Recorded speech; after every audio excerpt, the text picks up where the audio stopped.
Jembatan Kerch yang menghubungkan wilayah Rusia dan Ukraina meledak hebat pada Sabtu 8 Oktober 2022 pagi.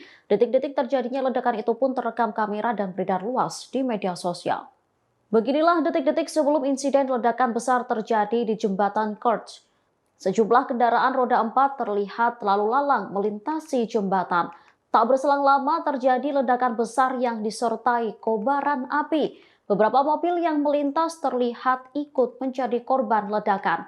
Sementara dari beberapa foto yang diunggah oleh media sosial pemerintah Ukraina, tampak menunjukkan sebagian jalan kendaraan dan jembatan rel telah jatuh ke perairan di bawahnya.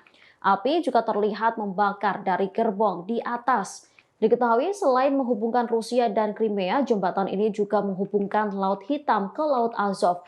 Media pemerintah Rusia, RIA, melaporkan sumber ledakan masih belum jelas. Mayor Jenderal Dmytro Marchenko mengatakan jembatan ini merupakan target sah lantaran digunakan untuk menyediakan cadangan dan memperkuat pasukan dari wilayah Rusia.